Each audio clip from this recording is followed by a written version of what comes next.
J'ai pleuré la fois passée. Quand je vois les gens en train de danser à Takoradi, je vois les gens en train de crier à Tema, quand je vois les gens en train de chanter à Plao, quand je vois la population de Sekendi et en Liesse, quand je vois les gens au nord du Ghana et en Liesse, qui sont vraiment contents du changement, je me pose la question, qu'est-ce que certains peuples ont fait pour mériter ça? Bonjour chers internautes. Ce matin, le coach est là pour briefer ou débriefer un peu sur l'actualité au Ghana. J'ai souvent dit que ceux qui disent que l'Afrique n'est pas mûre pour la démocratie se trompent. Le Ghana vient de nous le prouver avec raison et avec tact.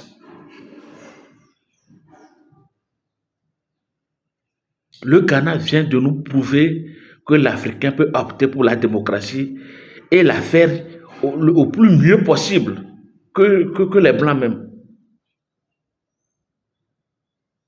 Le Ghana vient de nous donner une leçon qui va graver dans les mémoires collectives des Africains de l'Ouest. Quand je vois, malgré les réalisations multiformes et multiples de Nana Akufo-Addo, président du Ghana sortant, quand je vois ces réalisations, et qu'aujourd'hui, le Ghana veut encore tourner cette page, je me dis vraiment que tout peuple aspire au changement. Tous les peuples du monde aspirent au changement. Et le changement même est naturel. La nature prône le changement. La nature prône l'alternance. C'est pourquoi quand vous voyagez, ou bien quand vous sortez de chez vous, vous voyez des maisons clôturées, des maisons non clôturées, des maisons à étage, des maisons non étage. Vous voyez des parties qui sont herbeuses sur la route, des parties sarclées. Vous marchez sur les ponts, vous descendez sur la terre ferme, vous voyez les reliefs, vous voyez des vallées. Hormis cet état de nature qui invoque et évoque le changement, il y a aussi les saisons. Les saisons qui s'alternent.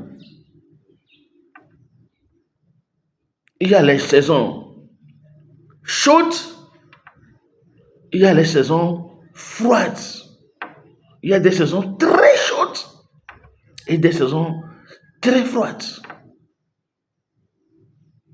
L'alternance est itinérante à la vie. Elle fait partie de la vie.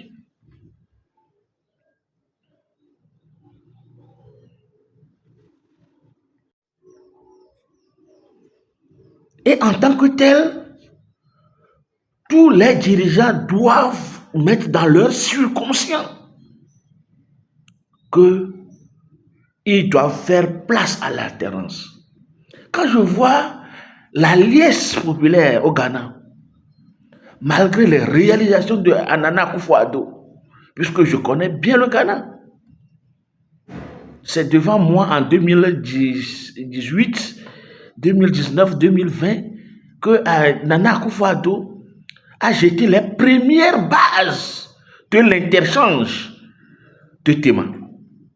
Et en moins de 3 ans, on a ouvert cette voie qui a relié presque beaucoup de villes au Ghana. L'interchange d'Accra, l'échangeur d'Accra, de Tema. C'est devant moi. J'étais à Accra à ce moment-là. Mais les Ghanéens disent que ce monsieur n'a pas bien gouverné. Cela veut dire que le changement est dans le cœur de l'homme. Tout homme conscient de sa situation doit aller vers le changement. Et moi je dis que ceux qui ne veulent pas le changement sont des ennemis de la nature. Alors sont des ennemis de Dieu. Parce que Dieu sait, avant de nous donner une nature qui s'alterne, des saisons qui s'alternent. Quand je vois la population ghanéenne dans les rues en train de crier victoire parce qu'il y a l'alternance, je me dis que ceux qui bloquent l'alternance dans leur pays sont des ennemis de leur peuple. Parce que ce que vivent les Ghanéens aujourd'hui, la joie qui est dans les cœurs, l'espérance même qui est dans les cœurs des Ghanéens vont faire que leur espérance de vie va augmenter. Un tant soit peu. Pourquoi nous le faisons? Pourquoi nous voulons bloquer cet espoir au peuple? Parce que nous avons la force. Pourquoi nous voulons faire ternir l'enthousiasme de vie à tout un peuple? Pourquoi nous ne voulons pas donner de l'espoir à tout un peuple? Le bilan d'Akufo-Addo est plus reluisant, est plus positif que certains présidents qui ne veulent pas quitter leur pays. Malgré ce bilan élogieux, les Ghanéens disent non. Et Akufo-Addo a compris ça. Parce qu'il était humain, il est naturel. C'est quelqu'un qui vit dans la nature, qui contemple la nature, qui sait que le changement est inhérent à la vie. Pourquoi nous bloquons les gens à vouloir s'émanciper, à vouloir goûter le goût du changement? Pourquoi nous le faisons? Je ne vais pas appeler un président de quelque pays que ce soit. Mais les pays qui s'adonnent à ce sale boulot doivent savoir qu'ils sont des ennemis de la nature, ou ils ne comprennent rien de la nature. J'ai envie d'être Ghanéen. J'ai envie d'être Ghanéen. Parce que cette leçon que le Ghana vient de donner à l'Afrique est une très belle leçon. J'ai pleuré la fois passée. Quand je vois les gens en train de danser à Takoradi, quand je vois les gens en train de crier à Tema, quand je vois les gens en train de chanter à Plao, quand je vois la population de Sekendi et en liesse, quand je vois les gens au nord du Ghana et en liesse, qui sont vraiment contents du changement, je me pose la question, qu'est-ce que certains peuples ont fait pour mériter ça?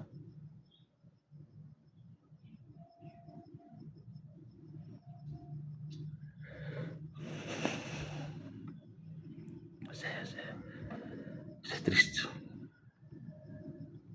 C'est triste. C'est triste. Ne serait-ce que voir les gens en liesse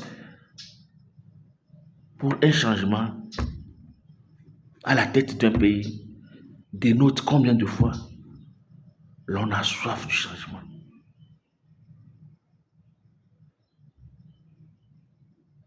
Et nous devons avoir ça dans notre subconscient. Même dans nos maisons. Même dans nos maisons. Quand le père est permanemment là, ça ne donne pas un bon résultat. Mais parfois, quand le chef de la famille sort un peu, les enfants ont de quoi se dire entre eux, un peu crier, un peu sauter, et dans quelques instants, ils disent que papa va revenir.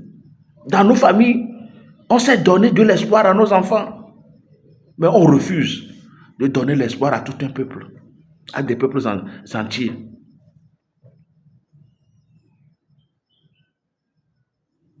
Il y a quoi? Il y a quel problème? Il y a quoi? Je me pose cette question et je n'arrive pas à avoir une réponse. Qu'est-ce qui ne va pas? Pour que les peuples d'à côté jubilent pour le changement et que certains peuples se plongent encore dans un avenir incertain du changement. Pourquoi les gens ont compris qu'il faut s'alterner et pour que d'autres refusent catégoriquement l'alternance?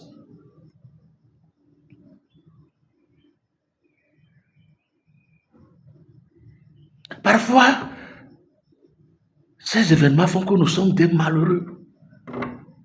Je dis nous les peuples qui ne veulent pas que leur peuple goûte aux fruits délicieux de l'alternance. Parfois, quand ces événements se passent sur la planète Terre, vous vous voyez orphelin. Vous vous voyez orphelin, délaissé par la nature. Et ça fait mal au cœur. Et ça fait mal au cœur. Et ça fait mal au cœur. Et ça fait vraiment mal au cœur. Ça fait mal au cœur. Ça fait vraiment mal au cœur. Si certains peuvent vivre dans l'espérance continue et certains non, ça fait mal au cœur. Il faut que les dirigeants qui font tout et tout pour bloquer cet espoir de leur peuple se repentissent.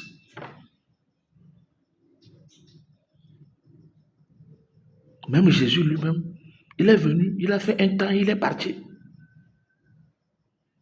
Jésus lui-même, qui est le sauveur de l'humanité, il a fait un temps et il est parti. Pourquoi nous voulons avoir des hommes providentiels? Comment on peut avoir des dirigeants divins?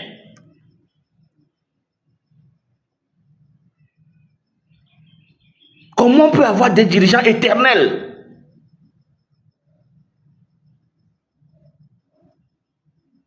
Ça fait mal. Ça fait très mal. Ça fait très mal.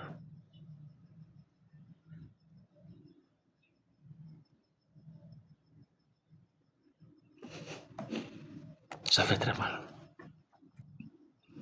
Nous devons réfléchir. Nous devons réfléchir. Nous devons nous poser de bonnes questions. Nous qui faisons tout pour bloquer les peuples à s'épanouir, nous devons faire beaucoup attention. La petite question qu'il faut se poser est que si je suis à la place, si j'étais à la place de ce peuple, si j'étais à la place de ce peuple, que je martyrise, que je bloque l'espoir, Donc je suis le barrage de l'espoir de ce peuple. Si j'étais à la place de ce peuple, ça va me plaire?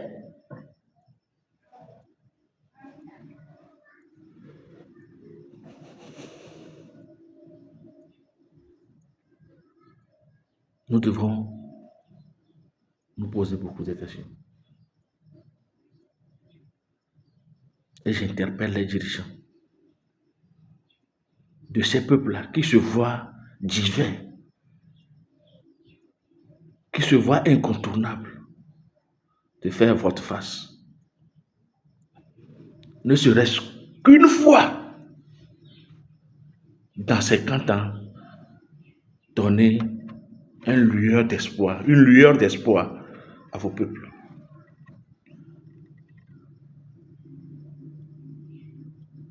Donner une lueur d'espoir à vos peuples.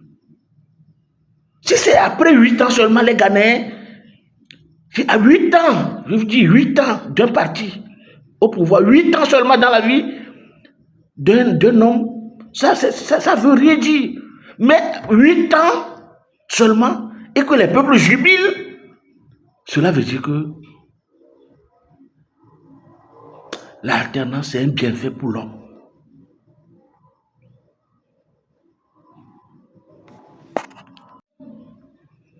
Mais voyez comment les Ghanéens sont fiers. 8 ans. Pose-toi la question de savoir. Frère, pose-toi la question de savoir. Moi qui fais 20 ans, moi qui fais 30 ans, moi qui fais 40 ans, combien de générations j'ai bloqué de donner de l'espoir? Si chaque génération doit constituer 8 ans, pose-toi la question de savoir combien de générations? Combien de générations je bloque l'espoir?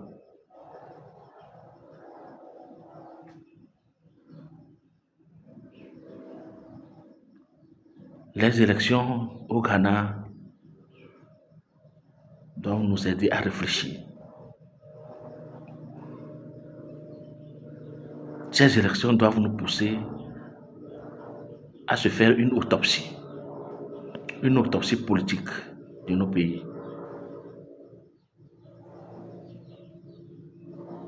Les gens disent qu'on ne remplace pas une équipe qui gagne. C'est vrai. Mais parfois, l'équipe qui gagne peut se laisser dominer par pitié. Oui. Parce qu'après tout, ceux qui essuient la défaite ont aussi un cœur qui brise après chaque défaite. Parce que ceux qui essuient les défaites, les échecs, ils ont aussi un cœur qui se brise après chaque échec. Après chaque défaite.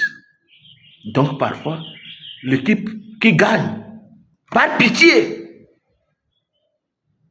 peut concéder une victoire à l'équipe qui échoue.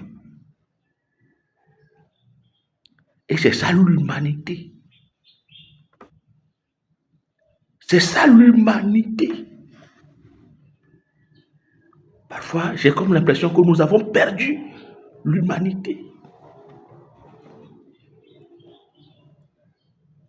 C'est ça l'humanité. C'est ça l'humanité.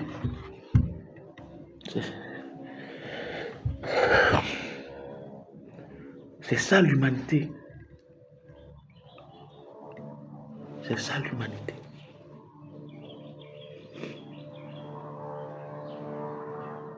Par pitié. Parce que sur le plan politique, vous avez gagné. Sur le plan administratif, vous avez gagné. Sur le plan financier, vous avez gagné. Sur le plan sécuritaire, vous avez gagné. Sur tous les plans, vous avez gagné. Mais pour une fois, par pitié, donnez la joie au peuple. Par pitié, je dis, hein, par pitié. Par pitié. Donnez la joie au peuple. Ça fait très mal. Ça fait très mal. Je remercie. Pour terminer, ceux qui ont compris cet état de fait, ils font tout et tout pour que cet espoir soit donné à leur peuple. Je remercie du fond du cœur Mahamadou Bouaoumia, qui a reconnu sa défaite, qui a appelé son grand frère. Par pitié. Il peut frauder les élections.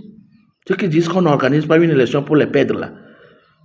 Mahamadou Bouaoumia et Akufo-Addo peuvent organiser la fraude et gagner. Nous allons parler de l'alternance aussi. Mais par pitié.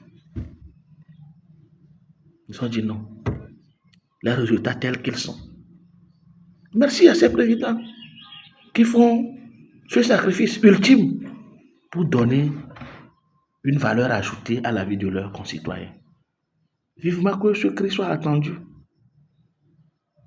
dans des milieux qui sont encore réfractaires au changement.